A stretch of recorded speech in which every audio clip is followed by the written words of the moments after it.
Hello guys, and welcome to Tech Design. It's been a very long gap. I have been uploading videos due to some personal work. I'm not able to upload videos. So please thanks for supporting me and subscribing my channel.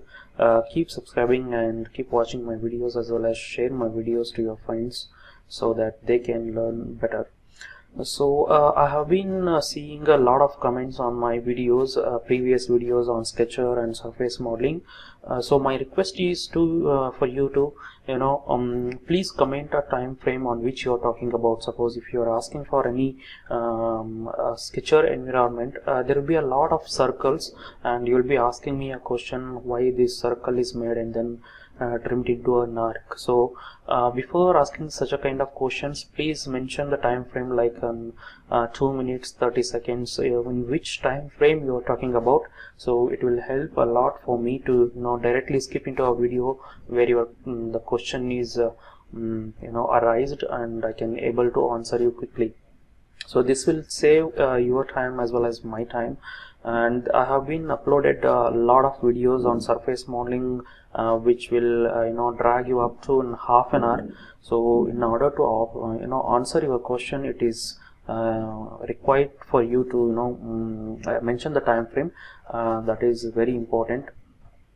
Also guys, my request is do not skip any content of the video, because I will be explaining you which you don't know in the NX.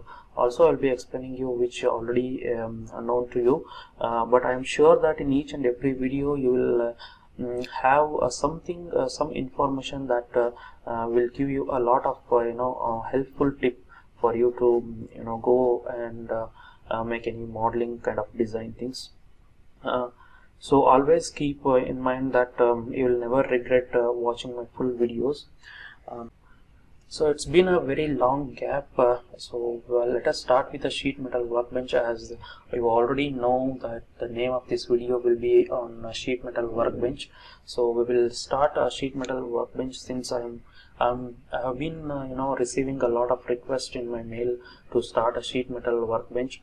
Due to some personal work, I'm unable to start the YouTube videos. So let's start sheet metal, and I hope I will not stop uploading the videos from now onwards. So let's get into sheet metal workbench. So before starting into sheet metal is nothing but just a metal which is formed into a thin and flat kind of material. So when you go to NX, you will have a new file. You can go to new file, and you will also have a file and new file over here in order to select a sheet metal workbench. This is the new file item window, where you need to select go to modeling, and then you can see the sheet metal over here, and you have two options here, millimeter and inches, and depending on your requirement you can select units, and here you need to give the name of the file, and this is the directory in which you want to save. So once you click OK, and it will take you to the sheet metal workbench. As you can see here, there are many commands, that tag, flange and counter flange. These are the different commands which we'll be using it in sheet metal workbench. So I'm going to explain each and every command in detail in my future videos. So please keep watching all my videos. So before going to start in sheet metal workbench, it is very important that we need to understand what are the different sheet metal properties that we need to set in Unigraphics NX. So what we will do is we'll just go to file and preferences, and you will have a sheet metal here. So you every time you no need to go into this sheet metal preferences, because if you are working on any company or any organization, this sheet metal properties will be set by default in customer.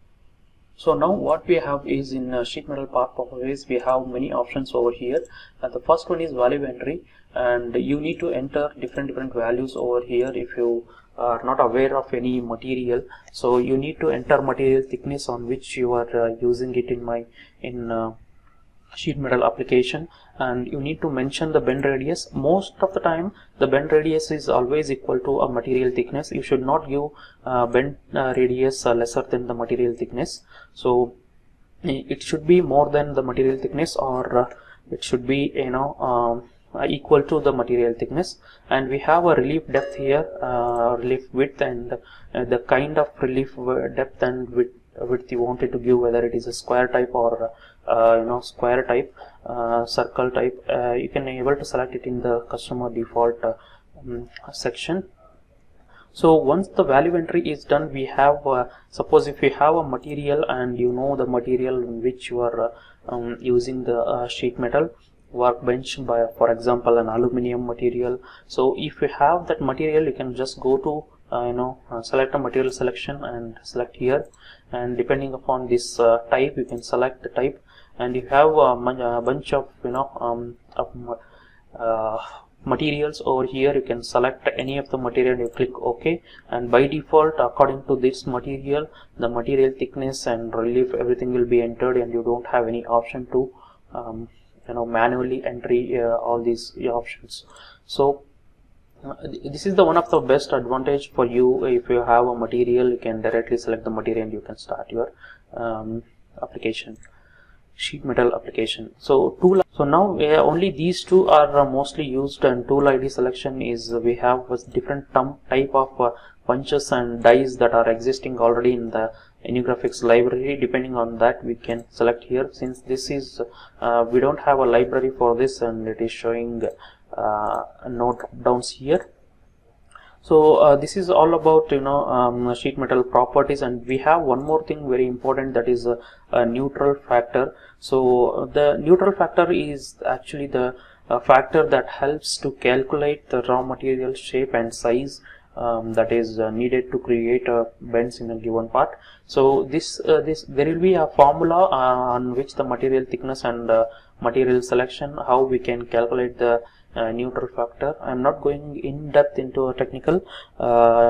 You need to understand there will be a formula, and on which we can get a value of a neutral factor and for each and every material. So this is what the basic sheet metal properties that you need to understand before you go to start into a sheet metal workbench, guys. And there is also one more settings that is going to be available here in the customer default. If you go to preferences, and you have a customer default option over here. Okay, sorry, utilities and customer default. So when you go to customer default and general, you will have some bend. Okay, here is the bend type. So what kind of a bend you need to give, like whether you want a bend with a round kind of relief or a square kind of relief. This is the one of the important settings that you would like to know. I hope you guys enjoyed this video. This is all about the sheet metal properties. In the next video, I'll be starting each and every commands on sheet metal workbench, guys. Please subscribe to my channel and hit a like button, as well as share my videos. Thank you.